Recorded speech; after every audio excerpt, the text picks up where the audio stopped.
আপনি যদি গুগল শিটে ডুপ্লিকেট ফর্মুলা অ্যাড করতে চান তাহলে কিভাবে করবেন?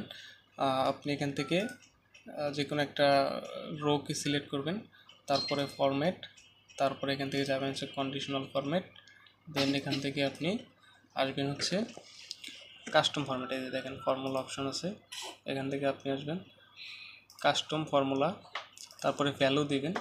তো এটা যেহেতু আমরা একটা রোকে করব, তার জন্য এখান থেকে আমরা ভ্যালু দিয়ে দিব হচ্ছে ইকুয়াল COUNTIF কাউন্টিভ ব্র্যাকেট, এখানে ইর ওপর করতেছি তাই হচ্ছে ই, তারপরে দেব হচ্ছে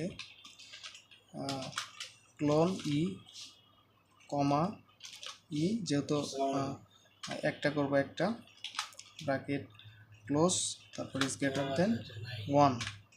ঠিক আছে, এরপরে নিচ থেকে যে কোনো একটা কালার আমরা সিলেক্ট করতে পারবো, এখানে চাইলে বোল্ড করতে পারবো, ইতালিক করতে পারবো। আর এখান থেকে আমি যে কোনো একটা কালার দিয়ে দিব, ধরেন রেড দিয়ে দিচ্ছি।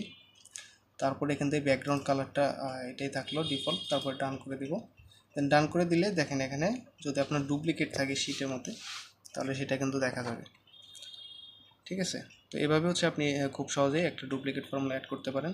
এখানে যদি আপনার 100 কাস্টমার থাকে 100ই কিন্তু আপনি এখানে এভাবেই করতে পারবেন, ডুপ্লিকেট যেন না হয়। যদি আমি এখান থেকে দেখেন রেড হয়ে গেছে, তার মানে এটাতেও আমি ডুপ্লিকেট ফর্মুলা কিন্তু অ্যাড করেছি। তো আজকে ভিডিও এ পর্যন্তই, সকলে ভালো থাকবেন, আল্লাহ হাফেজ।